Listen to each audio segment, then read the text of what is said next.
Okay, everybody, we'll be ready to start. If you could take your seats, please.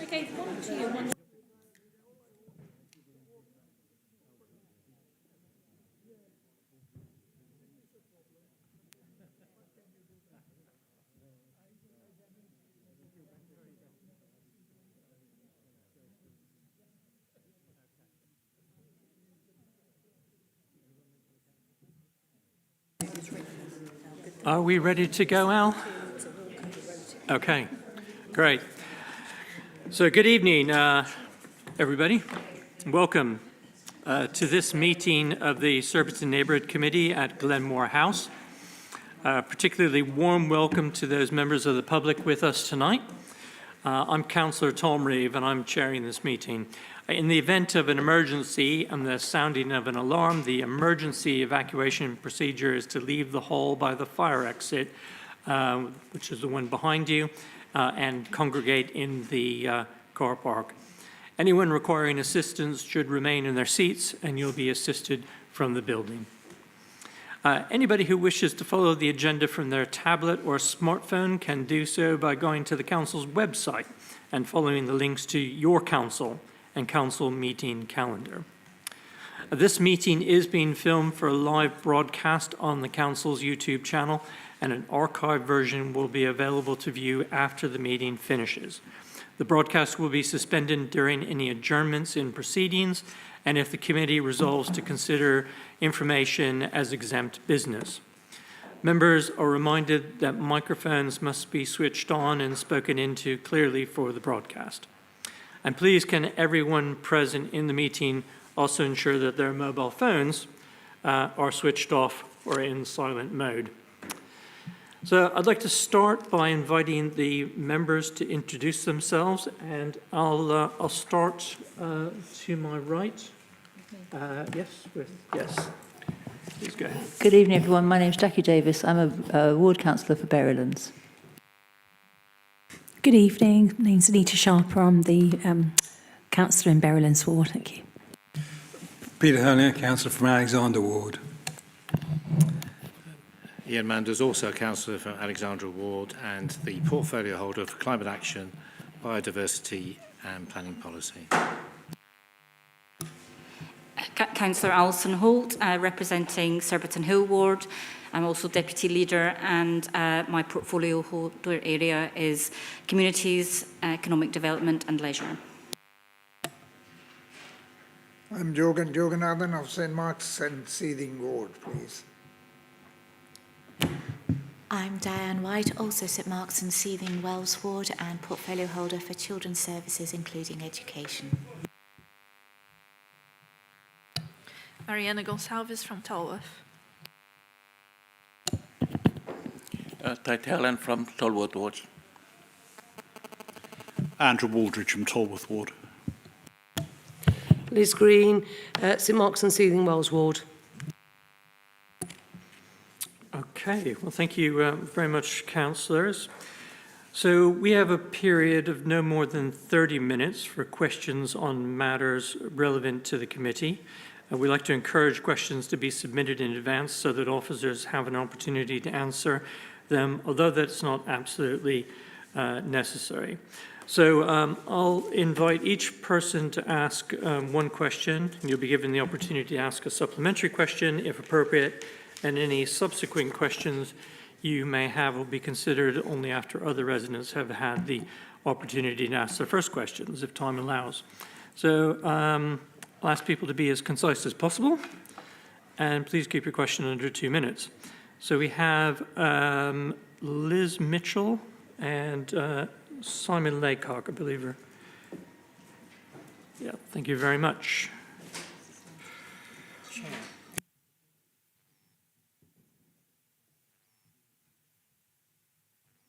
Councillors, I received a copy of the presentation that was given to TfL by RBK Highways team. I emailed my concerns to RBK and was told that it was up to councillors to raise this with officers, which I trust they will do. RBK have provided the 2024 results to TfL, and these are quite different from the 2023 results and the 2023 results cover the whole neighbourhood, not just the 4 most affected roads like the 2024 ones.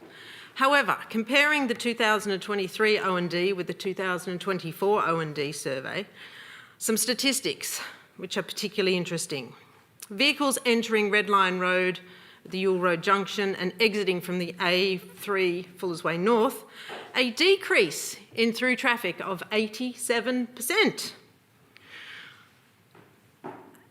Number 2, entering Red Line Road, Yule Road, and exiting from Thornhill, a decrease of 62%.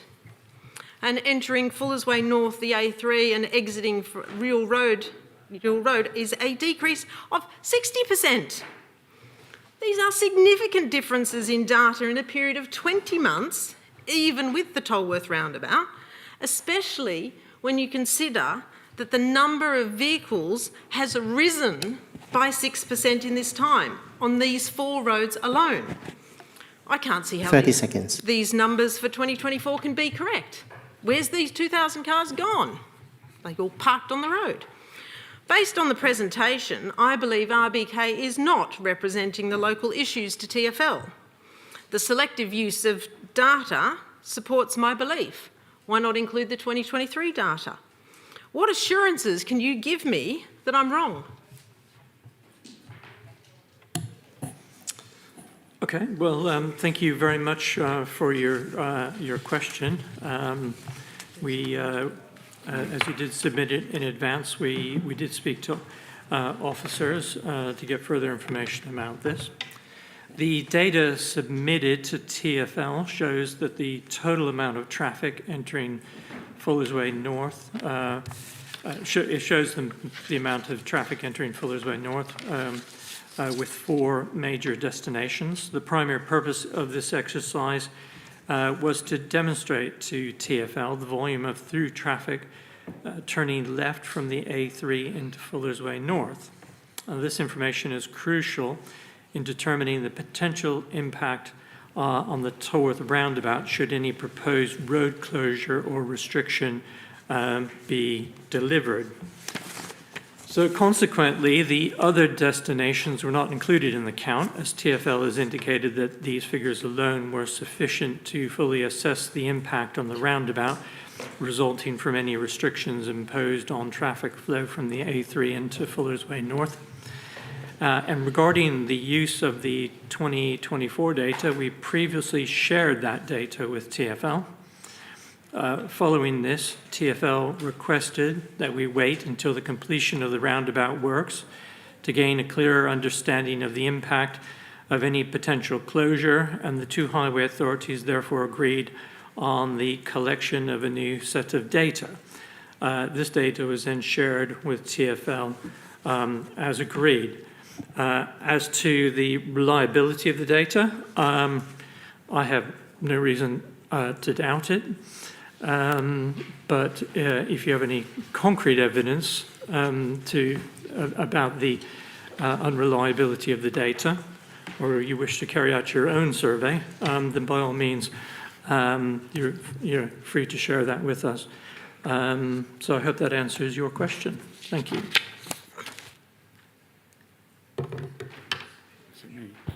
Did you have a supplementary question to that? Yes, I did. Thank you, Okay. Councillor Reid. Thank you.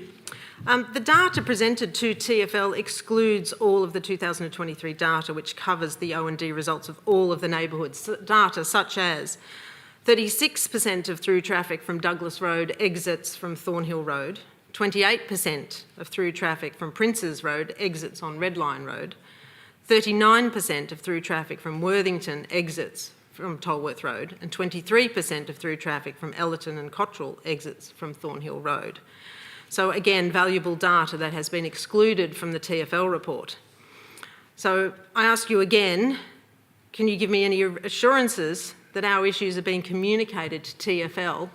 And I would like the opportunity to present further to this committee the maps themselves that show this huge difference in this data. Okay, well, thank you very much. I think the roads you're mentioning, I don't have the figures in front of me, but from memory, Douglas and Princes and all that, the roads that you've mentioned were fairly low percentages of the overall traffic in the neighbourhood. In terms of, and as I said in my original answer, you're referring to not presenting the previous data to TfL. They already were in possession of that information because it had been previously submitted, so they had all the information that they needed when the two highways teams, the one from RBK and the one from TfL, met to discuss the findings.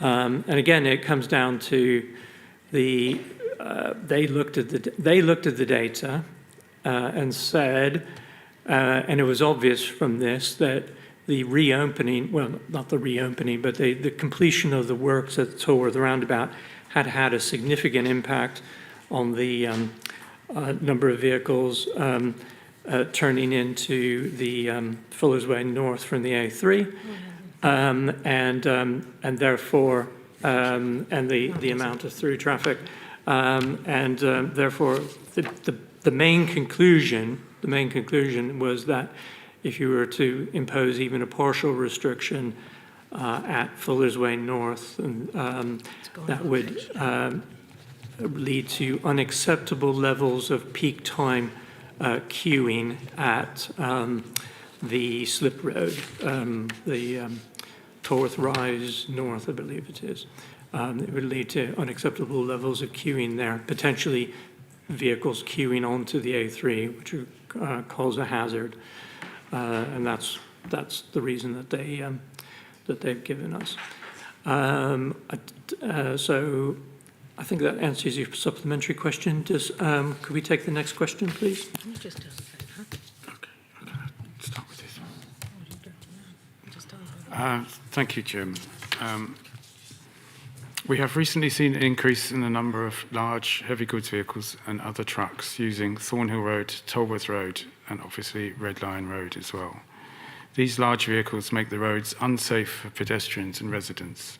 I'd like to go on record to thank Councillor Thierlan for his efforts to try and reduce large lorry vehicles using our roads. We have been providing him with photos and videos of large lorries using our roads, and he has then followed up with the haulage companies concerned. Section 130 of the Highways Act 1980 requires local authorities to prevent the obstruction of highways and protect their proper use. The proper use for a residential road is not a thoroughfare for large vehicles. Is Councillor Thierlan going to continue to contact identified HGV companies for this term in office and any subsequent terms? Oh, thank you. Thank you for your question. And Councillor Thierlan, would you care to take that question? Thank you, Chair. Thank you for your question and for raising concerns about the increasing number of HGV and lorries using Thornhill, Tolworth and Red Lion roads. I appreciate your efforts in providing photos and videos to help address this issue. When I contact the haulage companies, I explain that these are narrow residential streets lined with parked cars and frequently used by school children, creating unsafe conditions when large lorries use them as cut-throughs. I request that they advise their drivers to use the strategic road network whenever possible instead of residential streets. Most companies have responded positively, acknowledging these concerns and assuring that they will instruct their drivers to avoid these routes. Not a single company has responded negatively, which shows they understand and respect residents' concerns. I have also contacted London Council's lorry control scheme to request increased monitoring of lorry use during night time and weekends. Their response has also been positive. We recognize that this is not a long-term solution. However, we are confident that the Council's highways team will explore further measures, including reviewing traffic restrictions and signage where appropriate, while working within legal, logistical and budgetary constraints. In the meantime, I will continue reaching out to haulage companies to discourage HGVs from using these roads as cut-throughs, and will keep engaging with council colleagues to seek lasting improvements. Thank you. Thank you very much, Councillor Tylan. Simon, did you have a supplementary question? Yeah, I just want to ask, would the committee not agree that it's not a long-term viable solution for councillors to keep writing or phoning haulage companies to get their trucks to use different roads? And we live in a completely residential area, 100% residential, R Road and Tolworth Road and most of Red Lion Road.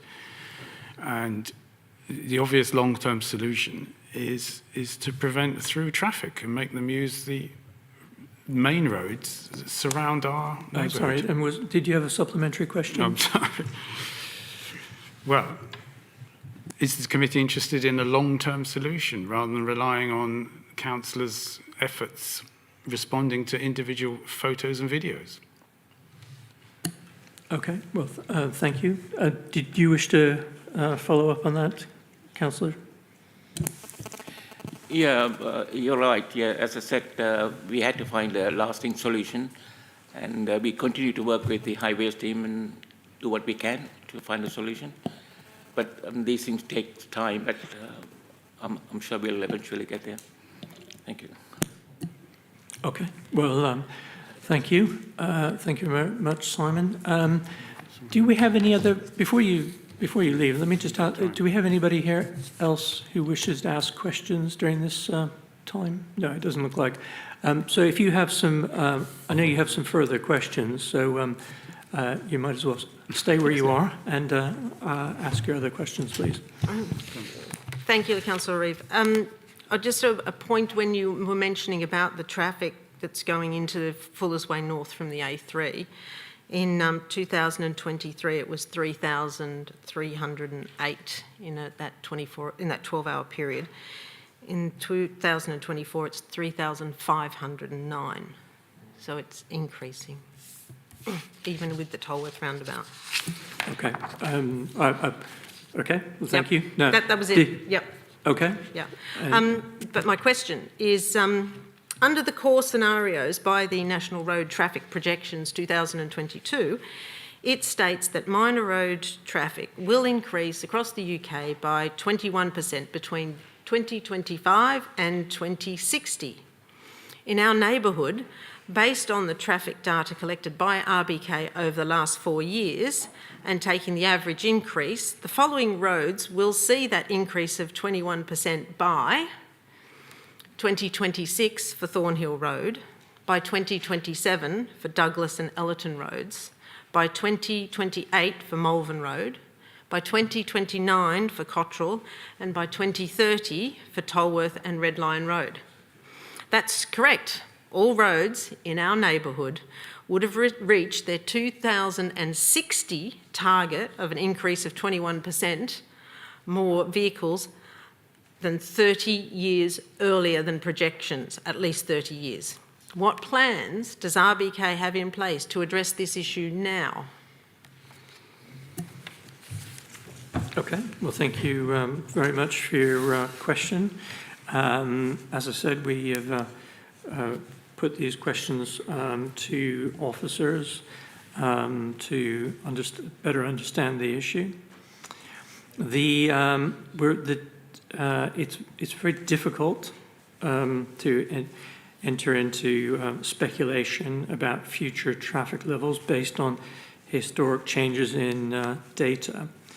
The council's plans for managing its transport network are set out in the local plan and the local implementation plan. And of course, we have a manifesto commitment to try to shift people away from motor vehicle to more active forms of transport. So that is I believe that is the answer to your question. Thank you very much.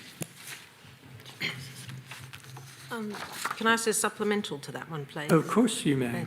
I really appreciate the shift to active travel, but where active travel doesn't work when you're coming from Guildford and you're coming up the A3 and you have to turn into Fuller's Way North, I think active travel from Guildford up into Surbiton area is quite unrealistic.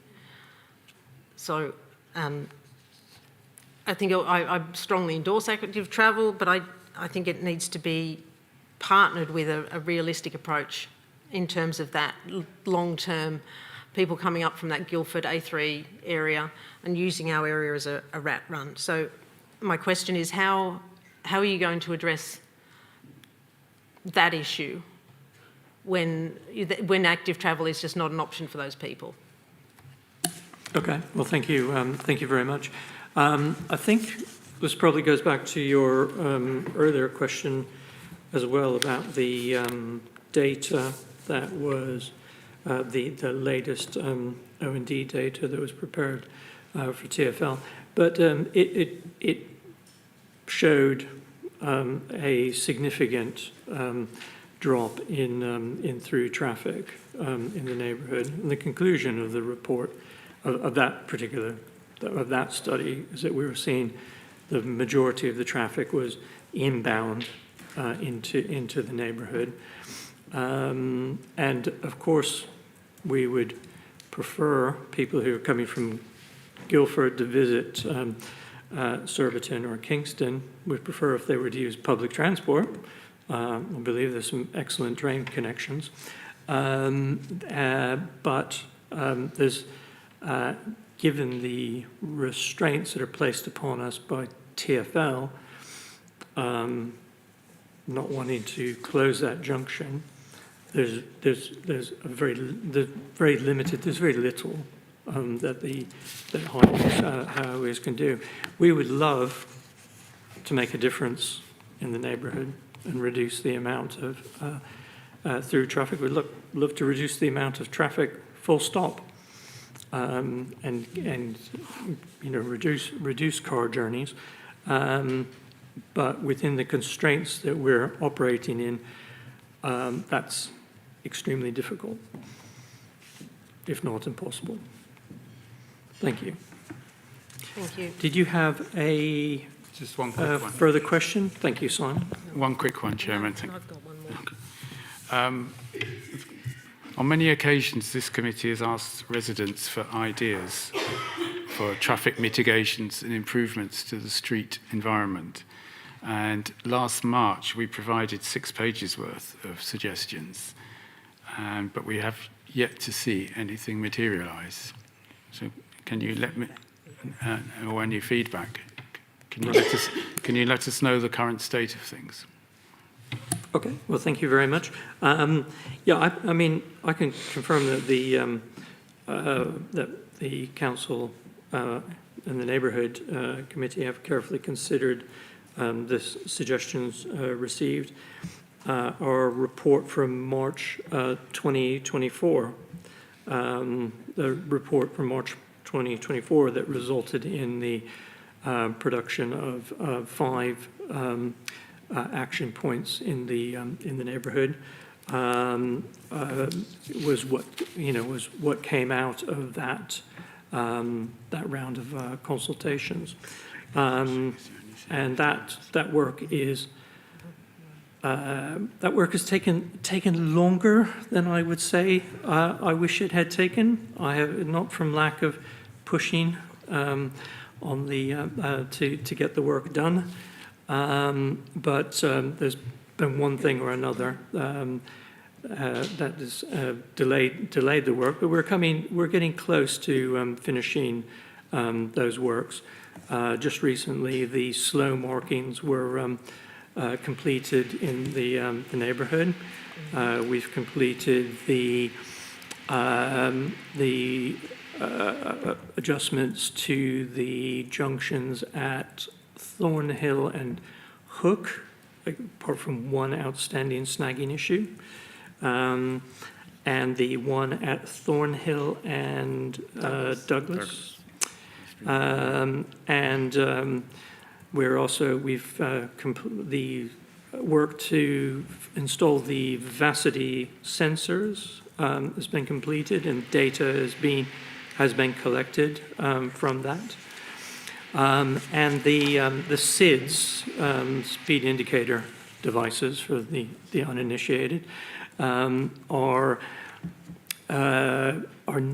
nearly ready to be installed. They have run into a couple of issues along the way, and again, that's one of those areas that hasn't moved as quickly as I would have meant all of us would have liked to see. But I'm assured that they are finishing the brackets for that, and it's going to happen soon. So that will be that will finish off what I think we referred to as Annex 5 of that report from March, and that's the work that we're looking forward to having completed. So thank you. Did you have a supplementary? A quick one. Oh, sorry. Did you? Right. Oh, okay. Yeah, well, go ahead. I'll allow the supplementary. Sorry, thank you. The transfer of the supplement. Councillor Reid, did you say that TfL have said that they won't make any changes to the Fullers Way North Junction? Did you say that, or did I mishear that? Have they ruled it out? Yeah. Sorry. Did you, and I might have misheard you, did you say that TfL have said no to any changes to that junction with A3 and Fullers Way North? Did you say that, or did I mishear you? My understanding is that they have not formally written it to us, but that was the outcome of the meeting between highways officers. Okay. And when you made that comment that being bound by TfL and what you could do and what you couldn't do, I understood that there were several things that could be done at a local level to encourage active travel and that didn't need TfL approval, such as bollards and bus gates that were in alignment with your manifesto and were indeed recommended by the highways team. So there are things that can be done locally without TfL. Right, indeed. Okay, well, thank you. I'm glad you brought that up. That we've tried, those measures have been tried, tested, consulted with the neighbourhood, and the conclusion of that was that we weren't going to proceed with it. They weren't tried and tested, but they were consulted. Yes, yeah, they were not tried and tested, but they were consulted. Thank you anyways for your questions here. We won't enter into debate. No, we won't go over that again. Into debate tonight. But thank you very much for coming along. Thank you. And that I think brings us to the close of our question time session. Chair, sorry, I'd just like to know.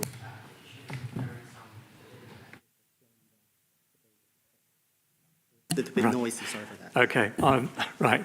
In case you didn't hear that, I understand the kitchen is preparing dinner, not for us, and they promise to be quick. So hopefully it won't be too distracting for the rest of the meeting. So if we move on now to item number, where are we? Here we go. Thank you very much, Herman. So we've had no notice of intention to submit a petition tonight, and apologies for absence. Do we have any apologies for absence, Herman? Thank you, Chair. No apologies were received. Okay. Declarations of interest. Members are asked to declare any disclosable interests that they might have. Tonight's business. Do we have any disclosable interests? No, doesn't appear to be. Thank you very much. The minutes. The minutes held on 25th of February, from the meeting of the 25th of February 25 have been circulated to members. Do we agree they're a true record? Agreed. Okay, thank you. Now, I see that Councillor Conn has just arrived. Thank you very much. I just wanted to have to ask you, did you have any declarations of interest regarding tonight's business? No, thank you. And apologies for the lateness. Okay, so just to be clear, no disclosable interest? No disclosable interest. Okay, thank you. Yeah, thank you very much, and I'm glad you could make it. Thanks a lot. So moving on then to item 6, we have the experimental school street scheme for St. Matthew's CFE Primary School. This item for us to make a decision tonight. We have members of the committee and participants can refer to Appendix A of the agenda pack for information. And we have Helen Millier, Senior Sustainable Transport Officer here, who is going to introduce the report for us. So Helen, please.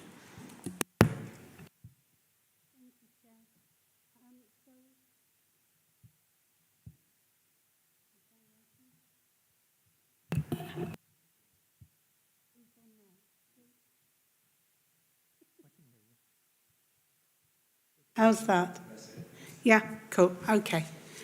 The purpose of this report is to ask for the committee's approval to proceed with engagement and implementation of a school street scheme for St Matthew's Primary School in Langley Road, Surbiton.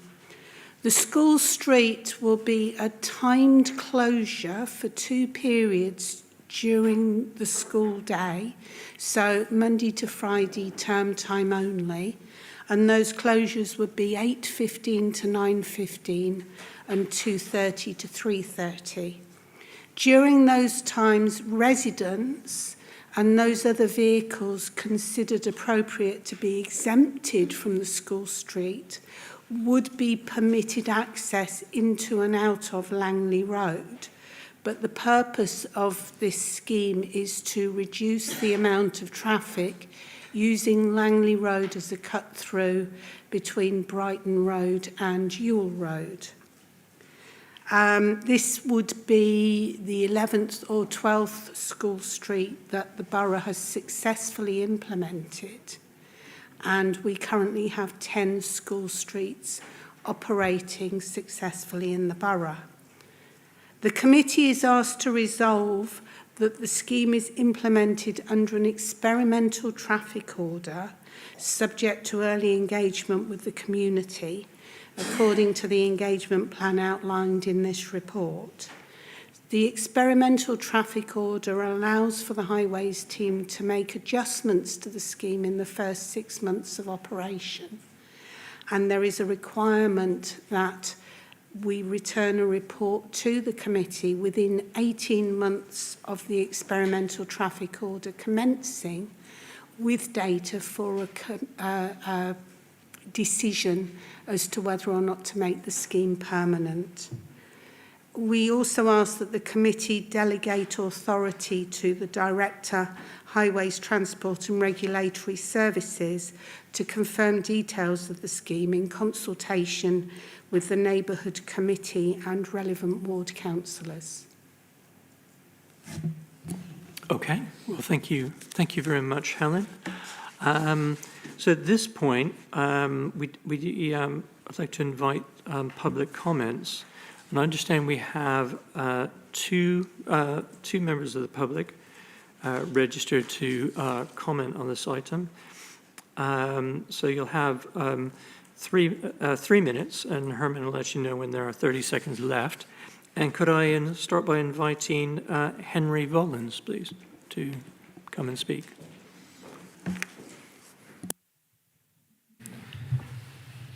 Good evening. Thanks for having me. I'm here to do 2 things. First, to read a statement of support for the scheme on behalf of the school, and second, one from myself as a parent at the school. So this is a statement from St Matthew's CFE Primary School about this proposal for a school street. And I read it for and on behalf of the governing body of the school. This exact form of words has been through their meeting. Our most important duty as a school is to keep our pupils safe from harm. Langley Road represents a danger to our children during morning drop-off times. It is used as a rat run to and from Ewell Road. It is a narrow road which also has on-street parking spaces. This forces traffic to proceed in single file, which in turn leads to irresponsible and aggressive driver behaviour. It's by no means uncommon for vehicles to mount the pavement outside our school entrance while our children are using it. St Matthew's supports any measure at the council's disposal which will make Langley Road less dangerous. We therefore support a school street arrangement for Langley Road. And that's from Chair of Governors and the governing body. In the time I have left, a statement from me as a parent. I'm a St Matthew's parent. I strongly support the council's proposals for a school street, and I'm grateful to all of you who've worked on this and to the council. I very much hope that the proposal's approved, and more importantly, so does my son. Like many St Matthew's children, he walks to school. It's a short walk. The catchment area is not large, but every morning we see illegally parked cars blocking corners, blocking sight lines, and making it difficult and dangerous to cross the road and get to school. Often, as the school statement makes clear, we see vehicles on the pavement, vehicles speeding, and vehicles zigzagging past each other and past parked cars. Ultimately, it's simple. Langley Road is a rat run, and it's right outside a primary school. Traffic can come from any side of the road. The pavements are narrow, and all in all, the current state of the traffic on Langley Road represents a failure to offer our children a safe environment to get to and from school. It discourages cycling and scootering as well. Penultimate point, in case needed, is worth saying that the current UK government is fully behind you on this.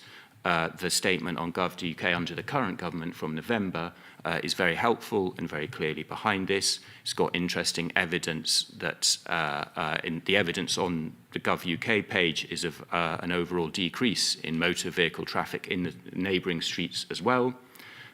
They have some advice on opposition.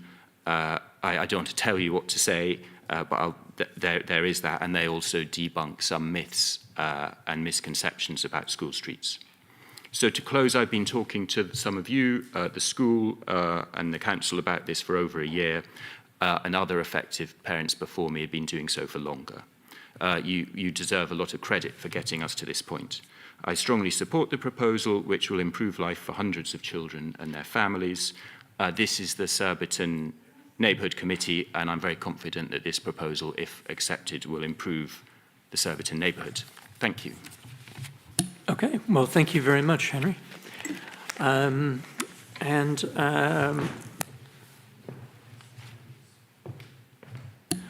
and could I invite Hilary Gander to make a comment? Hello, is it on? I only have a small thing to add. First of all, I'd like to say congratulations. I think it's a very important school street. I think it will make a big difference to the school. As a local resident, I've witnessed lots of the poor behaviour from those driving through, and also from parents, to be frank, parking badly on corners and making it even more dangerous, which was already referred to. I just want to make one other comment. And I think it's clear that it will also make a difference to air quality in that direct area. I've noticed that the school is conscious of that, asking parents not to idle their engines, but some do when they're dropping off, and also the cars that are passing are also emitting dangerous pollutants. So to reduce that will also be a really good thing. So I know you'll monitor it really carefully, and I look forward to seeing how it goes. Thank you. Okay, well, thank you. Thank you, Hilary, for coming and speaking, and thank you, Henry, as well. And so I now move from the chair the recommendations at the front of the report on page A1. Does anybody need me to read this? Out? No? Okay, everybody's well versed. So I move that. Councillor Holt, would you like to second? Yes, Chair, I'm happy to second. Thank you, Councillor. So if members of the committee who would like to speak, would you please raise your hands? Do you want anyone to speak on this? Well, of course. I'm happy to speak on this. Okay, Jackie, okay. I have two people, Councillor White, Councillor Davies. Oh, sorry. I'm sorry. Sorry? Oh, and a question from Councillor Gonsalves. Okay. All right. I'll tell you what, why don't we, if you don't mind, if the other speakers don't mind, should we take the question first? So, Councillor Gonsalves, question, please. Thank you. I have two questions, actually. Sorry. One is very basic. So my understanding is that it will be in place between Oak Hill Crescent and Brighton Road. So what happens if people want to use Pennis Garden or Oakenshaw Close? And then the second question is about monitoring. I just want to know how you're going to monitor data before it happens and after it's being in place. Thank you. Did you catch that? Yeah. Okay.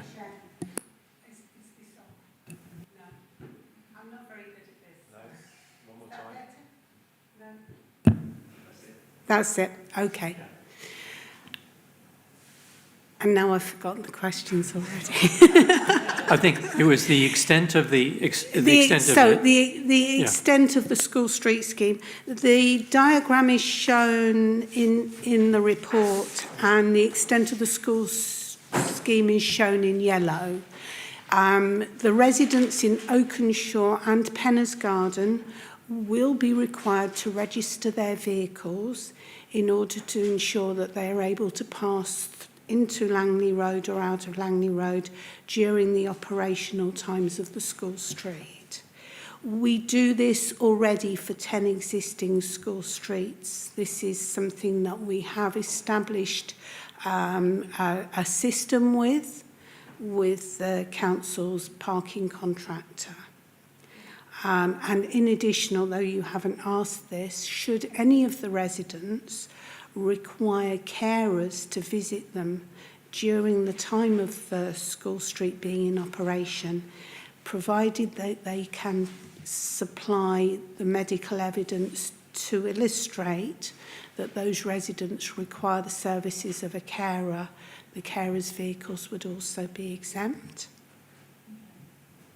In terms of the monitoring, we will be undertaking pre-scheme traffic counts, so using temporary counters both on Langley Road and on roads nearby where we predict that traffic may choose to go instead, to understand the impact when the school street is in place. In addition, we hope that we will be able to install a smart sensor, so a vivacity sensor, in order to monitor not just motor traffic movements, but also pedestrian and cyclist movements over a longer period of time. Okay. Thank you. Thank you. Thank you. Thank you, Helen. Did you have supplementary questions? Okay, thank you. And can I go to Councillor White? Thank you. Thank you very much, Chair. Just a comment in favour of the school street. I think our school streets, the 10 that we have already, whilst there are various sort of challenges around everybody being able to go in and out and things like that, but the evidence shows that they're so worth having. And while sometimes might not feel like all that extra work that goes into it, but they are making a huge difference. And the more we can do, and I know some schools in particular, because of their location, it's not easy to do. And perhaps, as we know, look to extend when capacity allows to the secondary schools, because currently I believe only St Philip's is covered by this. I know there are fewer parents dropping off at secondary schools, but there are more young people and they are trying to walk there, and they need to be as safe as possible as well. So thank you for all the work that's gone into this, and I will be supporting it. Thank you. Thank you. Thank you, Councillor. Councillor Davis? I think this one's a complete no-brainer. We should just do it. We stood on a manifesto to become greener, fairer and safer. This ticks all those boxes, and we have to think about our youngest people in our society and think about what the future is going to be like for them and set patterns very early on. Thank you, Councillor. Councillor Holt, please. Thank you. I've got some questions and also comments. So I just wanted to ask about, you've got the diagram there. I just wanted to know whether you'd considered not putting the, just to allow, because it's a roundabout, which is a busy roundabout, whether you had considered having the school street starting after Penners. Is that working? Yeah. We have considered that, Councillor. The concern is the way that the traffic would back up in the mouth of the junction were the scheme to start inside Langley Road. We consider that there is a real risk, unfortunately, that parents would continue to drive and then attempt to U-turn into the driveway of Penners Gardens, actually impeding the progress of the residents who are entitled to access the road during the timings of the school street. Thank you. I just wanted to clarify that because it is a busy roundabout, and it's good that we're doing the analysis of the traffic and you know, with the velocity sensors, that will give us very good data. I have met with Mr. Volans and many residents, parents of pupils at the school over the last few years, and I've witnessed it myself. I've dropped off kids at the school and picked up, and I know that it's a very narrow pavement. They go in and they have to queue up outside, so it is definitely very congested, and I have seen some very bad behaviour from parents driving to school and from other drivers. So I definitely do think this is a good thing for us to try, and I certainly will be supporting this evening. Thank you, Councillor. Councillor Hurlinger. As with everybody else, I support the scheme. On point 7, you mentioned that it could be a 6 months minimum or an 18-month maximum experimental ETMO. At this stage, when are you likely to make a decision about the actual timing, whether it's going to be the minimum or the maximum or somewhere in between, and what are the factors likely to determine the length of the experiment?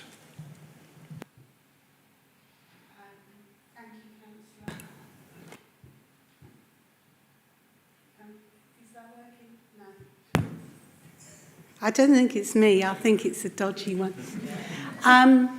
We must have a minimum of 6 months data in order to fully assess the success or otherwise of the scheme. So in terms of only operating during the school terms, as a minimum, the scheme would need to operate if we were able to start it in September, which is our hope, for all of the autumn term and all of the Easter term, and the earliest that it would be possible to bring it back to committee for a decision would be, I believe, the committee meeting in May 26. The preference is to allow the scheme to run for longer than that, because particularly during the summer term, we would hope to see an increase in active travel behaviours amongst the children, particularly once we'd engaged further with the school and started some of the nationwide campaigns that encourage walking and cycling to school on particular weeks during the summer. So the longer that the committee is willing to allow us to let the scheme run, we feel the better the outcomes would be. Okay, thank you. Thank you very much, Helen. I had a couple of questions. You mentioned that we've got, the borough currently has 10. Have any school streets been taken out after going through an ETMO or subsequently? Okay, thank you. That was simple. And apart from that, I just wanted to say, in terms of, I think it'd be my preference, if possible, that we have the consultation, you know, for the making it permanent, should we pass it tonight, maybe it comes back in 12 months' time. Do you think that would be feasible, or would you not be able to make any commitment to that today?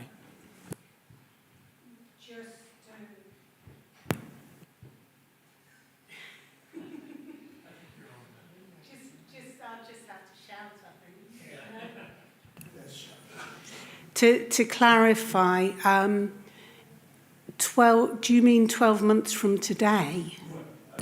12 months from the implementation date.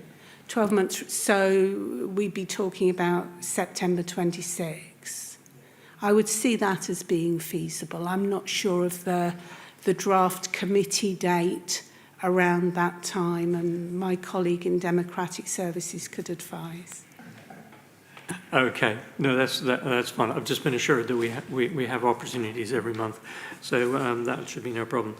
Okay, thank you. Are there any further comments or questions from members? Councillor Conn. Thank you, Chair. My question was, if it's only for school terms, so assuming holidays start in July, so from July till September, the school street wouldn't be active.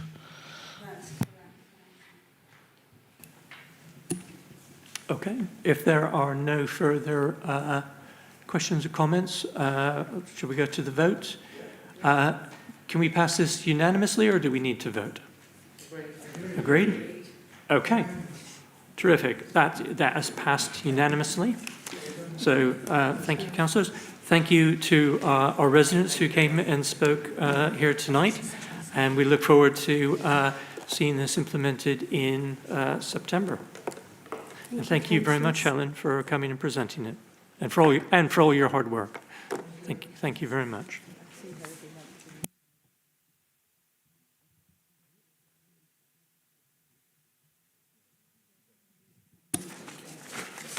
Okay. So thank you very much. We'll move on now to item 7 on the agenda, which is the antisocial behaviour update. The Council's Community Safety and Resilience team has been invited to provide semi-annual updates to the Committee on Antisocial Behaviour. Tonight we have Stephanie Royston-Mitchell, who's the Community Safety and Resilience Principal, and David Kingston, who's the Licensing and Environmental Compliance Team leader, in attendance. So if I could ask the officers to present the update, please. Thank you. Thank you, Chair. So this is a presentation around antisocial behaviour, and it is for information only, so no decision required. We do ask that the presentation has been circulated to members, but we have asked that for it not to be circulated more widely or any content extracted, just because the data can be used to kind of skew figures, etc. But you can contact us if you would like to discuss this.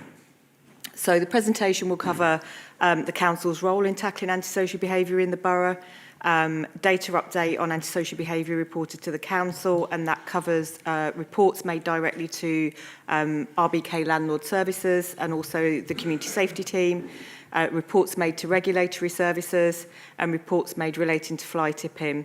And then there's a third section at the end which just talks about projects and activities in your local area. It does not include antisocial behaviour reports made to the Metropolitan Police, and as I mentioned, it is for information only. So just to clarify, antisocial behaviour, the definition of antisocial behaviour is can be interpreted differently, but it is behaviour that causes harassment, alarm or distress to other people, and it can include both criminal and non-criminal behaviour. So, for example, threatening, harassing or abusing behaviour, things like noise nuisance, vandalism, graffiti and fly posting, fly tipping and dump rubbish, abandoned vehicles and misuse of public space, which is a lot of the issues that we deal with in my team. And just to say that we do work really closely with the police, social housing landlords, where there are issues in the local area. So the council's role in tackling antisocial behaviour, so my team and I know David's teams do a lot of community engagement initiatives, and I've got some examples in the presentation, to raise awareness and increase community resilience. So that's supporting residents really to kind of respond to issues that might be affecting them. Working with our partners, so things like coordinating multi-agency meetings. So I co-chair something called the Community Multi-Agency Risk Assessment Conference, which manages high-risk cases or high-harm cases of antisocial behaviour, and that could be working with the victim or perpetrator. We do a lot of casework, so providing support for victims, but also looking at what action we can take within the council powers, but where we can't take any action, then working with the police to see if there's any powers that they are able to use. My team also coordinate what's called an antisocial behaviour case review, so that is something that is a statutory requirement for local authorities to put in place, and it's where residents have made 3 or more reports, and it can be to any agency, police or council, or to their social landlord, and they're not happy with the response, and therefore we conduct an independent review. This year we're really proud, so we achieved something called the Antisocial Behaviour Pledge, and that was to evidence our commitment to victims in developing good practice. So basically we worked with an organisation called ASB Help, and they've got a set of standards that we're required to provide evidence that we meet, and that's just really kind of improved our response locally and made us think a little bit differently about how we support victims. My presentation is specific. There we go. We've also developed some new flyers. We got some feedback from residents who felt that the previous ones were quite busy and quite difficult to kind of really find out how to report. So we've created one just for antisocial behaviour, which includes ways to report to the police and also Crime Stoppers, and also support services such as victim support, and then information on our antisocial behaviour case review process as well. We've tried to put these in as many neighbourhood boards as possible in the community, but if you do have any and you would like these, then we are more than happy to arrange for those to be displayed. So for RBK Housing and Community Safety, it's broken down into 12 categories, and we are looking to review this to kind of streamline it a little bit, but it covers neighbour disputes, drug use and dealing, antisocial behaviour associated with rough sleeping. It is not we do not consider rough sleeping antisocial behaviour in its own sense. It's only where there's antisocial behaviour associated with that. Things like street drinking, vandalism, intimidation, pets and animals, that's can be noise, or it can be concerns around kind of, I suppose, illegal breeding of dogs, etc., which we would normally pass on to David's team. Hate crime, we capture unauthorised encampments, vehicle nuisance, and then we've got ASB Other, and to be fair, that's kind of public space antisocial behaviour, which is the majority of what we probably deal with in addition to neighbour disputes. So here's a little bit of data. Lineker's not here, who pulls all this data together, so I'm going to try and do a justice in presenting this, but just to say the numbers are low. So borough-wide, we've had 284 reports between June 23 and Jan 25, and 21% of those reports are from the area covered by Surbiton Neighbourhood Committee. The majority are in the town centre, which is quite normal, just because there's a lot of people there and there's quite a lot of public spaces that potentially are being misused. This is the reports by ward, so you might think your ward is missing, but that's just because we've not received any reports of antisocial behaviour during the time period. But again, you can see they're quite low numbers in terms of the reports that we're getting, which could be a good thing, or it could just be that actually people are not reporting in any instance to us, or they could be reporting to the police. So it's really difficult with such small numbers to determine whether it is just low numbers of antisocial behaviour or people not reporting to us. If it's reported to the police, we do generally find out. We have regular meetings with them. So yeah, it could be one of the two. Just broken down into categories, so again, that you can see the borough total on the left-hand side and Surbiton on the right. So neighbour dispute is quite high for the borough total, followed by drugs. That could be drug use or drug dealing. We get a lot of reports about cannabis smoking. In Surbiton, you can see that actually drugs and neighbour dispute are the highest, but it's 19 reports for both of those in Surbiton during that time period. So again, still quite low numbers. But quite similar to the borough total, and then there's some slight variations in the smaller categories. Just month by month, just to give a snapshot over time.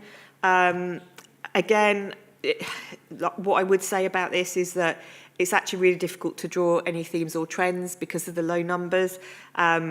You know, there might be spikes in the summer around kind of alcohol street drinking, but I can't honestly say that we can pull any sort of analysis through to say for definite why the numbers are decreasing. But you can see June, July, August, no reports, and October, November as well. So in terms of just a summary really, so 21% of the total antisocial behaviour reports are from Surbiton, and that's a reduced amount of cases since the same period in 2024. I've just mentioned about the small amounts of cases, and also just to say repeat cases are not excluded. So what we might get with public space antisocial behaviour order is 4 or 5 residents reporting the same issue. So it could be, you know, higher numbers of reports, but around the same issue. Again, we're looking at how we maybe extract that data to be more explicit. And our response to cases generally is a multi-agency approach, trying to ensure the response is victim-focused, but also where we can take in appropriate action against the perpetrators, and the multi-agency risk management panel as well. Supporting housing and police around, so these are kind of responses in Surbiton Neighbourhood. So we've supported housing and police around issues related to housing and multiple occupation. So that is where a property has kind of single units in it with multiple people living in it. They should be licensed, but sometimes there are issues around antisocial behaviour due to the nature of some of the people that are placed in these. So sometimes it's mental health, or it could just be noise issues. But we've done a lot of work around that with the landlords of HMOs as well, in terms of safeguarding responses, etc. We've had a multi-agency meeting around some issues on the Alpha Road estate. My team attend both the Surbiton Hill and Tolworth Police Ward Panel meetings, so that's where residents can go and raise any concerns around crime and antisocial behaviour with their local safe and neighbourhood teams, and that tries to just make sure that we're joined up in our response. And we're using a contextual safeguarding approach in Alexandra Park. So contextual safeguarding is where we look at a space and the risk that there might be predominantly to young people, but generally if we make a safe space there, it's safer for everyone. And we'd look at any environmental changes or things that we can do just to make that safe space safer for people to use. So regulatory services, I'm going to present, although David is here, because we did agree that we would do this a long time ago. So environmental team lead on the response, and the complaints are broken down into 6 categories, and the data for this one is a slightly different period from July 2023 to Jan 2025. Again, you can see the borough total on your left and Surbiton on your right. It is identical in terms of what the key issues are. So we've got noise followed by abandoned vehicles, and then fixed penalty notices issued in relation to fly tipping. Other issues are bonfire, rubbish, and concerns around licensed premises. Again, well, not again, but actually their numbers are much higher than what come into us. So they've got lots more issues to respond to. Again, just a snapshot over time. Again, I don't think there's any kind, I think noise potentially in the summer sometimes rises just because people have got windows open, people might be in their gardens, and generally just outside using public spaces more. But yeah, I don't think there's anything more to say on that one, is there? And then just across the wards, so again, just a snapshot there if people want to take a look at the ward and any issues that they might be worried about or what they're hearing from residents, and does it look like that they're being reported in. So just to summarise, 25% of the regulatory service reports are from Surbiton Neighbourhood, and the main types, as I just mentioned. The fly tipping team just asked us to note that the fly tipping fixed penalty notices, so there was a kind of what might look like a spike, but actually that was due to the WISE enforcement team that had been newly contracted to issue those fixed penalty notices, and that they were being issued from that team commencing in July 2024. I've mentioned about the noise reports increasing slightly in the summer. And again, just to note that small amount of cases and repeat cases not excluded either for this data set. And finally, fly tipping. So this is corporate and commercial team that would lead on the response in terms of removing fly tips. And the data for this one is over quite a long period. So October 2020 to Jan 2025. And there we've got a kind of a monthly total, quarterly average and annual average. Again, I don't think there's anything in terms of pulling out kind of key themes. Decreasing trend. Decreasing trend, yeah. Well spotted, Dave. I struggle when it's got lines going across and columns. So we've seen a decrease. And then the fly tip reports by type. So this is a slightly shorter period. So 1st of Feb 2024 to 31st of Jan 2025. So we've got other as the biggest category, which means it's kind of unidentified, followed by other household waste, black bags household, and then kind of going down in terms of smaller amounts. I don't know, David, is there the other identified? Is there anything that we... It's not your data, is it? No, sorry, wrong person. So, yeah, I'm not actually sure. I'd be interested to clarify what the other identified. I'm guessing if it can't be identified as household waste, black bags or any of the other categories, it might just be something that's dumped. So we can find out about that. And then fly tip reports by size over the same period. So biggest category is small van load, followed by a single black bag, car boot load or less, and then tipper lorry load in a much smaller percentage. And then by ward, so again, have a look at your ward. I'm just trying to see, there's nothing. Tolworth and Norbiton are the highest, followed by New Malden. And then just the fly tipping team just wanted to flag some of the initiatives that they've got. So the fly tipping task force is in hotspot areas. They are using redeployable cameras in those areas. The neighbourhood rangers also work really closely with them. So if they're out and about in parks, public spaces, they will also remove waste. And then we've got the WISE enforcement team. And then just to flag, they have done some schemes on Cambridge Road Estate, so conducted door knocking with 165 residents and 2 local businesses, and Sunray Estate as well in 24, with one planned in New Malden between January and March of this year, so underway, almost finished. And just an example of their poster. And I will stop there for any questions. If I can't answer them, I will take them away to the relevant team, and you can also contact us after. Excellent. Well, thank you. Thank you very much, Steph, for that report. Do we have any questions from members? And questions and comments? Yes, we'll take them in. We'll mix them together. And so I'll start with. Yes. Go ahead, Councillor Schafer. Thanks, Chair. Thanks for the presentation. Just 3 very quick questions, hopefully.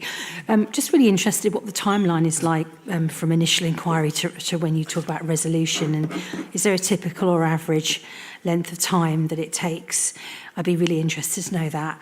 Do you want me to just reel them all off, or would you like me, because they're hopefully just three really quick questions, do you want me to ask all three at once, or... Yeah, of course. Okay, I just thought I'd ask. Thank you. No, there's not a kind of average time really for resolution. So certainly from my team, we would try and contact the victim from the initial report within.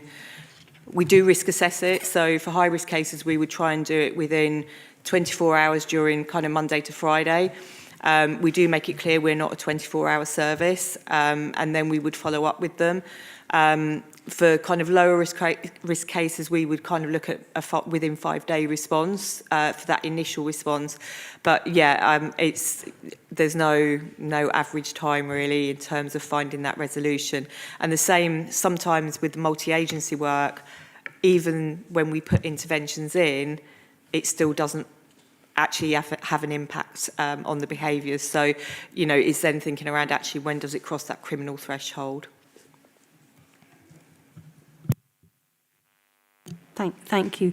I think might make it easier in a way to sort of probably answer the second question, which was about how easy or difficult is it to sort of triage cases, because I think you've probably really answered that question. Actually, there is no one set way of doing it. I guess you have to treat everyone. You can have some experience of what you think likely outcomes might be, but you can never really know until you... I don't want to answer it for you, but I'm assuming that's probably what you were trying to infer from the first question. And I guess my last one is, what types of sort of complex cases are there? Do you have any sort of clear ideas of percentages or likelihood that you get complex cases? I mean, do you have any further breakdowns of those types of, when you talk about I'm really interested in the sort of multidisciplinary element to it, whether you find that, is that about just complexity and how long it takes, or is it about the number of people that are involved in a case? Thank you. Yeah, so the multi-agency risk assessment conference, so that would basically referrals come in when maybe a single agency or two agencies have been trying to work together and not been able to find a resolution. And the complexities tend to be around maybe substance misuse issues, mental health, homelessness sometimes. So they would come in for a multi-agency response just to try and, I suppose, wrap more support around that individual. What I would say, I've been co-chairing that panel probably for about 8 months now with the police. So the police hold the data on it, and we had quite a high number of cases for a very, very long time. But actually just this month we were able to close with some really positive outcomes. So sometimes it does take a very, very long time to get to that end result, but I really felt that it demonstrated working in collaboration can make a big difference. So yeah, hope that answers your question. Thank you very much. Yeah, in that sense about there's also that criminal element, as the judiciary has to be, you know, the legal side of it. Is what I was trying to say. I guess that can take time as well for resolution. Thank you. Thank you, Councillor. Councillor Davis. It's a comment really about your last slide, which is about education. I just think that's so important. I think during lockdown, people got really used to leaving things outside their house, and they all got taken away. And last week, I noticed the Good Life commented on a chair that was left out in Lovelace Gardens. I noticed this in my road recently, more and more and more, and I put a thing on the street WhatsApp saying, you're just explaining what the rules were and they could get fined, and everything just disappeared. And it was just because people just didn't know. They thought they were being kind and helpful, but one person's lovely box of books is somebody else's fly tip. Okay, good point. Councillor Holt.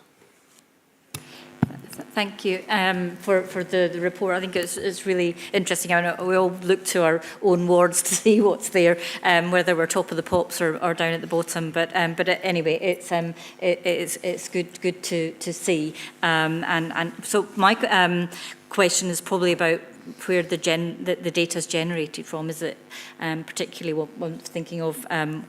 I encourage residents to there's on the website to put on about the fly tipping and so. So I just wondered how much of this information is coming from the information that's been coming from our residents, because I think that's, you know, we've tried to make the website have more places for them to be able to recognise that, and whether that's linked in to some of the results that you're seeing in the wards, because and then it was following on from where you link up with our rangers. We've got our neighbourhood rangers who do some small things and did their things, because they pick up some small bits and pieces that we've maybe been alerted to them. So I just wondered where that fitted into it.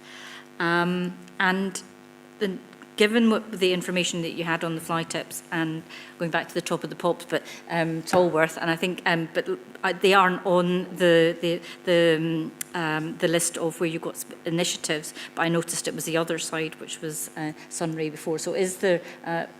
Do you have some initiative hotspots that are going to change for this year? So, so in terms of the first question around how the data is generated, so certainly for us, it is based community. So the housing and community safety data is purely based on reports that come into us. So that would be members of the public. And obviously with our kind of leaflets, and, you know, we're trying to raise awareness as well. You know, I think sometimes even just reporting in, if we can't do anything at the time, it helps us to see a theme, trend, and then we can allocate resources. We've all got kind of limited resources, so reporting is really important. So for us, it would all be resident data. Is that the same for you, David? I'll turn off.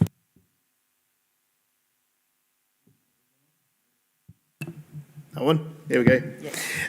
Yes, I think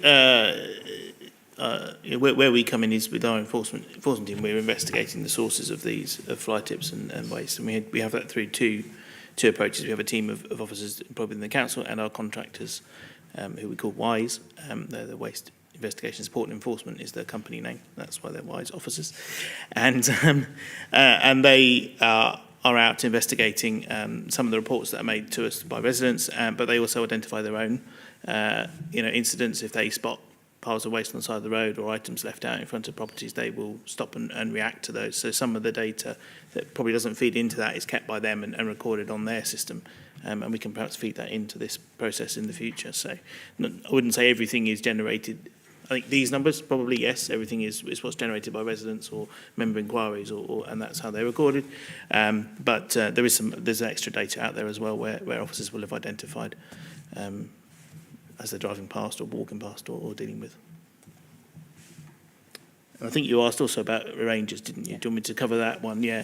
So in terms of how we link in with Rangers and Veolia, the council's waste enforcement contractor, where there are larger piles of waste that my investigation officers haven't been to investigate. We will go and look at that. I mean, where our skill lies is going through waste and identifying where sources are, and we follow those sources and track back to where the waste has come from to identify any offences. So where there are piles of rubbish, whether it be in parks, open spaces, green spaces, highways, private property, we will do that. We will carry that investigation, and we have good communication and good links with those services to ensure that waste doesn't disappear before we get to it. And probably the last bit was the initiatives, because the ones it relates to, how that relates to the fly tip reports and the initiatives, because the ones that are listed, it doesn't seem to relate to the hotspots. We've got Cambridge Road, Sunray and Sheephouse Way, but it doesn't seem to relate to the reporting. So I'm just wondering how that was identified and what we would be looking to for the future. I think, these were initiatives that are waste services and Veolia, the contractors, identified. So I think this probably comes from his data prior to this, and perhaps hotspots at the time and things like that were identified. I don't know where they are with the Scrap It Fly Tip campaign at the moment, but that's something we can look into and perhaps get an answer back to you just to see where they're looking at next. And I'm sure members in this committee will have their own ideas as to where that might be. And please do put those forward, because I'm sure the team will be grateful to receive them. What we do through our contractor is through the social value of the contract. WISE officers will be getting involved in this Bring Clean, Keep Britain Tidy, Spring Clean campaign, supporting litter picks and providing equipment for people to litter. Officers spend a number of hours a month picking up litter anyway. We don't do it on the public highway because obviously we have a highway contract that's monitored and measured, but we will be doing that in open spaces or pieces of land that are unregistered, and that's part of the value give back to the contract that they do, that they go out and do that, and we'll be doing some publicity around that as they do it. Okay, thank you, Councillor. Thank you, David. Councillor Tyler, please.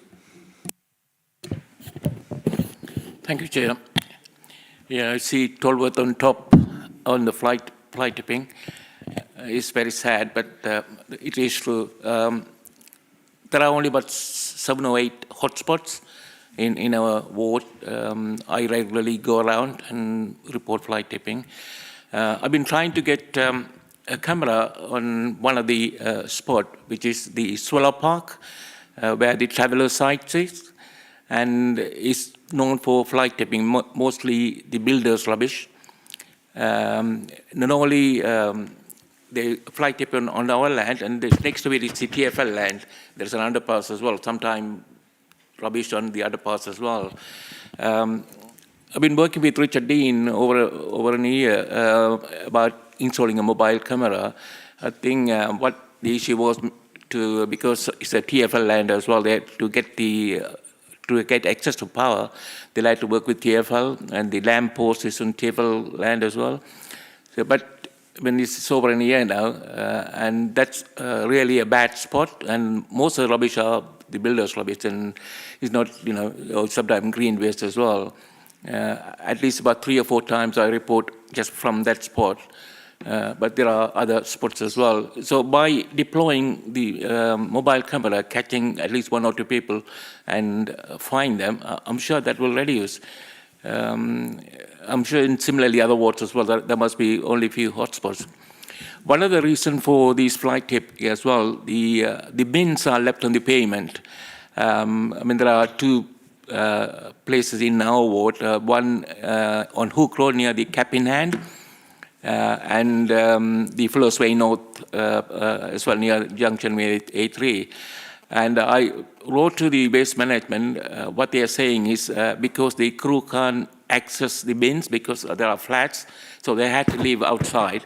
And obviously it attracts fly tipping, not only fly tipping, and contamination as well. And so the waste crew won't empty the bins because it's contaminated. So it's an issue that needs resolving. And not only that, even the waste crew, when they empty the bins, if there are bags on the floor, they won't pick it up. So that had to be reported separately as a fly tipping. It won't be taken on the regular collection day. So those are the main issues, I think, the fly tipping. By probably deploying mobile camera and catching 1 or 2 people, I'm sure that will decrease. Last year on Swallow Park side, when the ULEZ cameras were installed, there was a time there was no fly tipping. People thought maybe ULEZ camera will catch fly tippers, but it didn't. Then when they realized that it's not the camera for that. Yeah, so not only that, and on Swallow Park, there is these Let's Scrap fly tipping banner, but people fly tip underneath the banner as well. So we need to put a camera there. And the rubbish there are not only small rubbish, it's always the big rubbish. It's a builder's rubble. And one time there was a lorry load of soil dumped there as well. So that's something I think you need to access. Thank you very much. Thank you, Councillor. Councillor Gonsalves, please. Did you want me to respond? Was there a question to answer from that? Well, there was some sort of questions in there. Apologies. But I think there are other questions. I might be able to give an answer that helps. Would you other like questions. to comment on that? I was just going to mention about cameras because I think it was raised a number of times by Councillor, and I think cameras serve a purpose, but they're also an expensive tool for us to use, and they really only provide usefulness to us if we're able to identify what the person or the people or the individuals carrying out the fly tipping. So cameras are really only useful if they capture a registration number of a vehicle, because they will happily pick up people dumping waste regularly as they walk past, as they walk from properties. But unless somebody recognises an individual, we're not going to be able to use that evidence to investigate. Unless they leave some evidence in the waste, of course, which is what we always go looking for. So cameras aren't the be all and end all, and they're not always the best solution. Partly through cost, partly through they can be used as a deterrent, but a banner saying "Don't fly tip here" and people put the waste underneath it gives you an indication of how effective some deterrents are. It is one of those things. Officers are out there trying to investigate and identify offenders all the time and all day, and where we do take them through to prosecution. But cameras are not necessarily the best solution for that, unfortunately. Thank you, David. Councillor Gonsalves. Thank you. I'm kind of following on from what Alison and I have mentioned, but looking at the data, it's clear to me that we need some of those initiatives in Tolworth. So I was wondering who do we contact to make sure that we put something in place in Tolworth to help those figures come down? Yeah, I mean, we will certainly take it away from this meeting anyway. But if you are wanting to contact our waste service, they run the campaigns along those lines that have been mentioned in the presentation. But we will certainly take it away from this meeting and make sure that they're informed that that's what councillors are keen to see. Thank you, David. Did you have a follow-up question? No? Okay. Councillor Tylan and then Councillor Waldridge. Thank you. Now, just going to say about the cameras. As I mentioned, when the ULEZ cameras were installed, people thought that's going to catch fly tipping, and it did stop for a while till they realized, that's not for the fly tipping. But particularly where the Swallow Park is, I think over time you will save money, because regularly, almost on a daily basis, there's fly tipping, and mostly it's the lorry load rather than just a car or a few black bags. So it's big rubbish, So the other thing is, as I mentioned before, the bins are left on the pavement. That attracts more fly tipping. And I normally report on a sort of every other day. If there is one bag, and if I leave it for one day, there'll be about 4 or 5 bags the next day. So I try to get it cleared the same day. Otherwise, it will accumulate fly tipping. Yeah, I mean, I think in certain locations, cameras get damaged very quickly when they go up. And I do understand that they can act as a deterrent, but they're a very expensive way of deterring. When maybe we can use signage or even what my team looks at is target hardening measures to try and stop sites being attractive for fly tipping. So it might be making it difficult for vehicles to gain access to that area, making it look nicer, planters and things like that. We can do that kind of process, and we work with landowners quite a lot on making their areas of land less attractive to fly tipping in the first instance, and they tend to be more cost effective than cameras. I'm not saying there isn't a place for cameras, there is, but we have to use it as part of a tool in our toolbox. I even wrote down about bins on the footpaths, and I didn't comment, so apologies for that. But bins on the footpaths, with commercial premises, we do enforce commercial premises that leave bins on the highway. The WISE officers have that in their kit of penalties they can investigate and enforce against. We don't currently do it with homeowners and residential bins. In specific situations where they're causing specific problems, recently we've had proliferation of people using bins to reserve their own parking spaces and things. That is something we do look and investigate and enforce against. But householders leaving bins out on the highway is something we need to take a view from members as to whether that's something you want us to pick up. And it's certainly possible. We can enforce against it, but we don't currently. Okay. Thank you, David. Councillor Waldridge. Yeah, hi. Slightly different theme. I could bang on about what's happening in Tolworth. But this is a different question. I really need sort of a little bit of help on ASB and HMO data.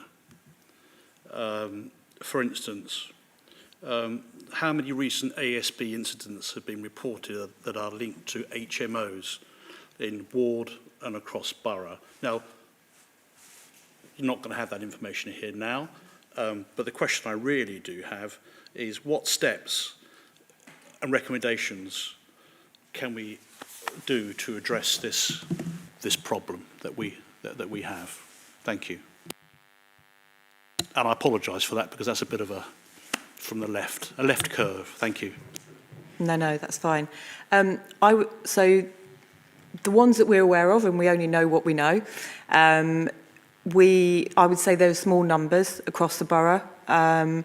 There are areas in the borough that have a higher concentration. I'm not sure why. Maybe it's just the kind of larger properties, etc. What we've done when we identify an issue with HMO is we will engage with the landlord, we will contact the police to find out if they've had any reports, and we'll also establish if they've got a licence to operate as a HMO. In the main, we've had really good engagement from landlords who may not have really been, I suppose, as aware of kind of the issues as they should have been, but when they have been made aware, they have really engaged with us in the main. That's not to say that would be in all cases. I think it's quite difficult because we're quite limited in terms of what we can do in terms of who's placed in a house of multiple occupation. It doesn't come through a panel at the council or anything like that. It's something that's kind of managed by the landlord. But obviously, when we do become aware of any issues, then there is legislation we can use and powers in terms of, the individual's behaviour who might be causing that, or just working with the landlord, and sometimes then they'll just move that person on. So I don't know if you've got a specific thing that you're referring to, or whether it was just a general question around HMOs. Yeah, I mean, sadly, the answer doesn't. The answer is, with our life as councillors, it's becoming quite a consistent problem. I think it'd be quite interesting if I was to get the police to pass over to you their data, which doesn't actually reflect that statement, because they are having huge amounts of problems with regard to HMOs in Kingston. So I will liaise with the police, with you, to get the data. We can take it from there, because, yeah, thank you. It's a big problem, a big issue, and a big ask. But I think we'll start with that. Thank you very much. Yep, that's fine. Normally we link in with the police. So I'm happy for you to link us up and make sure that we're not missing anything. That'd be great. Thank you. Thank you, Steph. Thanks, Councillor. Councillor Manders, please. Don't look so surprised.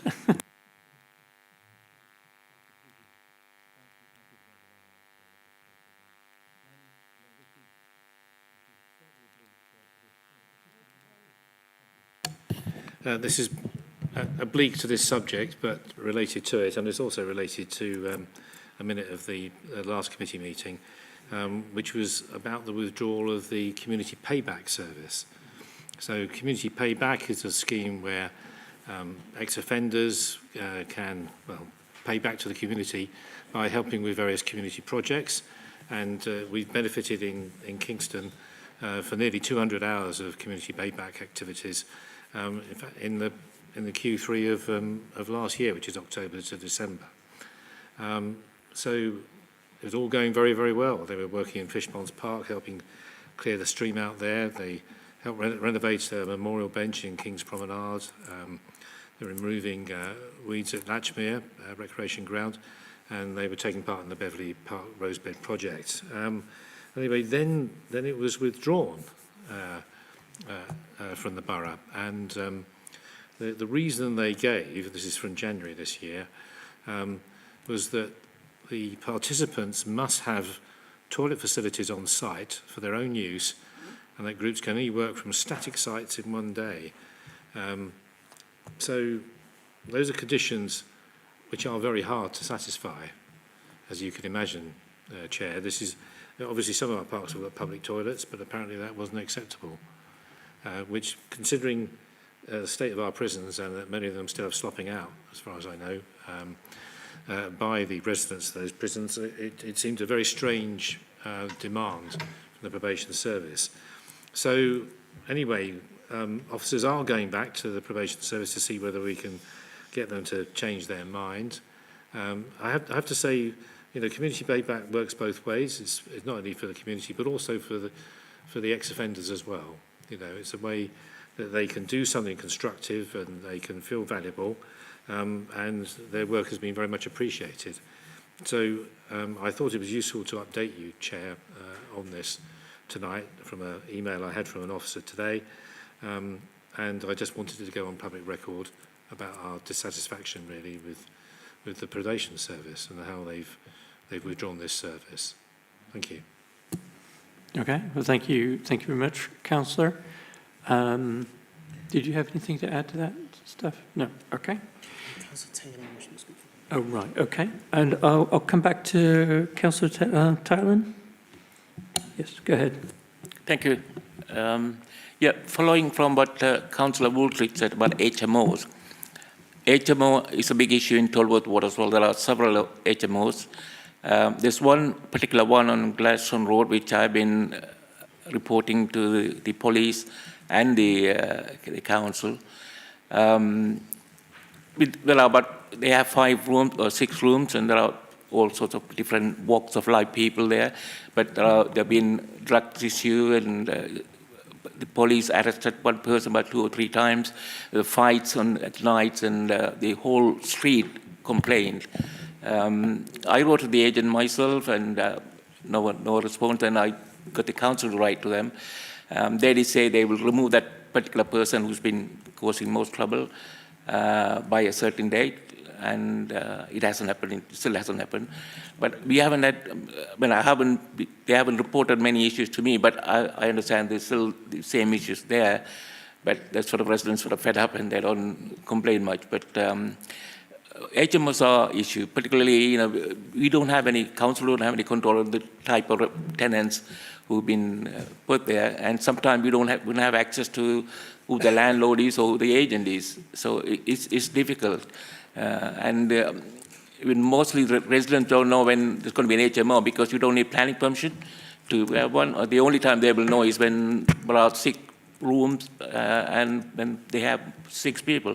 Not only that, even the waste also is a problem because the people don't take any responsibility for the waste, so they just dump it all over, and that's an issue as well in one of our HMOs in Tolworth Road.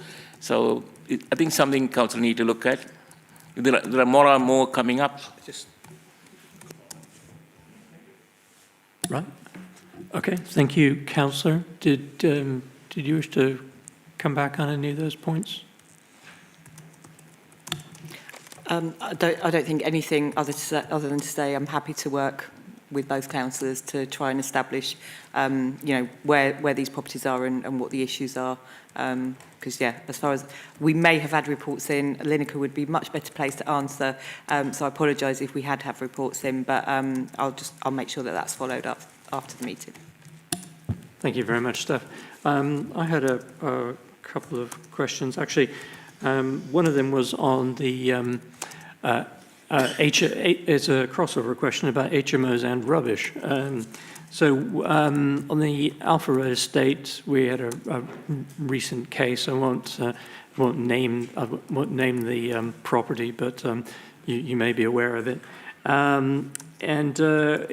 There was persistent rubbish issue with bins and plastic bags, black bags being left out and being basically ripped open overnight, not even on bin day. This was a long-standing problem, and then some officers came in and took some action and spoke to the tenants and spoke to the owner and spoke to the managing agent and got the site cleaned up. So I suppose my question is, I'm very glad that got done, but what assurance can we have that that can be done more quickly in future? It was a rather drawn out process, and I'd rather be able to say that's going to be resolved in, you know, a day or two rather than several weeks. Thank you, Councillor. I only have vague awareness of that specific situation. I'm not sure of the timelines around that, but just to give you some reassurance that normally WISE officers will investigate any reports that are made through same day, next day, you know, at the absolute latest. And where it's a persistent issue, then we ask them to revisit on regular occasions following their first interventions to ensure that standards are maintained, and I believe that is happening in this situation, and I will check to make sure that it is on their radar to do that. So hopefully an improvement will be seen in terms of timelines. I'm not au fait, as I said, with the timeline for that particular site and location, but just to reassure, we do investigate as quickly as we possibly can, not only because that means then the waste can go and get removed quicker, but also, you know, strike the iron sort, as it were, and find the culprits as best as quickly as we can.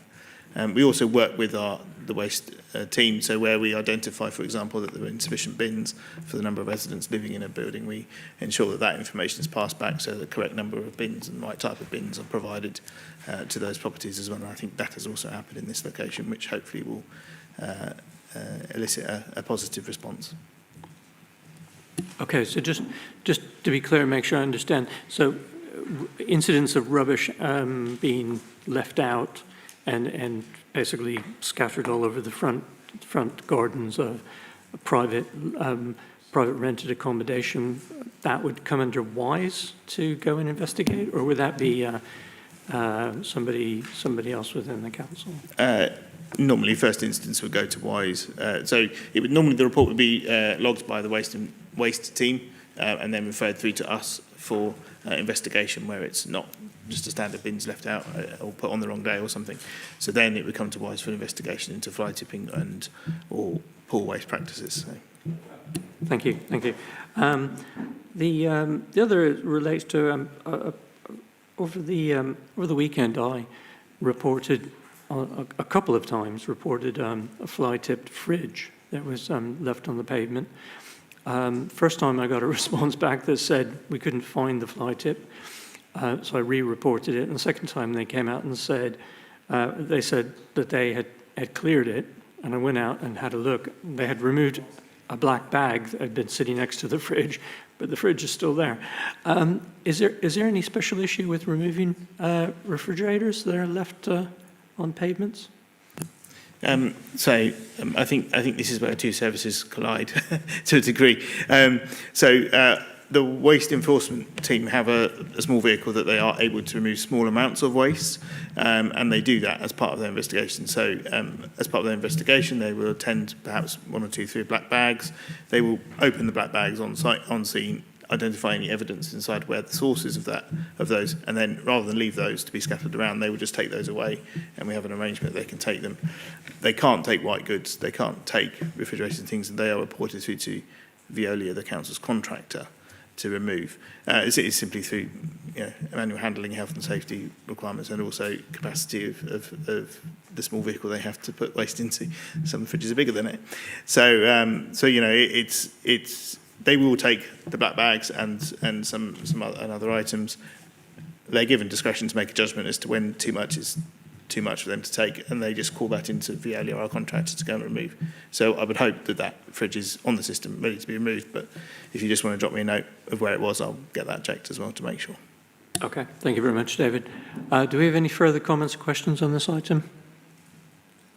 Okay, well, thank you. There was no decision on this, it's just for noting, but let's just say thanks very much to Steph and David for coming and presenting to us tonight and answering our many questions. Clearly, this is a hot item with councillors. So thank you so much for that, and we'll look forward to seeing you again sometime in the future. Moving on to item 8, we have we're going to be looking at the Community Grants Programme. And you can refer to Appendix B of the agenda pack for information. And we have James Geach, our neighbourhood manager, here to present this. So take it away, James. I'll see if my luck's any better with the microphone, I think so. Thank you, Chair. As set out in the report, given that the budget is due to be agreed this coming Thursday at Council, the committee has been asked to consider its arrangements for Council Award funding during the next municipal year. There are three options available to the committee. These are set out in paragraph 3 of the report. 3A is the first, where the committee can choose to allocate Council Award funding individually by individual member. As you know, this is the policy agreed by all the other neighbourhoods, bar Surbiton last year. The second option, in subparagraph B, has never been adopted by any of the neighbourhood committees in any of the years of the programme, but you can allocate that to the neighbourhood community grant pot instead, if you so wish, and it can top up that pot to be more awards in that vein. Or you can do the option which the committee pursued last year, which is to put it collectively together to allocate it to larger versions of projects that fit the council award funding arrangements. I'm happy to take any questions, Chair. There's a few advantages and disadvantages for each of the options set there, but the committee's well versed in this report, but I'm happy to take any questions. Thank you. Okay, well, thank you very much, James. So we're given the option to basically carry on the way we have been doing it, or adopt one of the other two options. Does anybody wish to speak in favour of changing the procedure that we're operating under? No, Chair, I was going to move. Okay, right, okay. Councillor Manders votes for no change. Okay, I'll take that as, I'll second that. And if there's no, do we need to vote, or are we unanimously agreed on this? Agreed. Okay, fantastic. Thank you very much. That was a quick item. And we now just say the, could members note the work programme? Does anybody have any comments on the work programme? And there are no urgent items, so close the meeting at 9:22. Thank you very much. Chair. And have a good evening. Good night.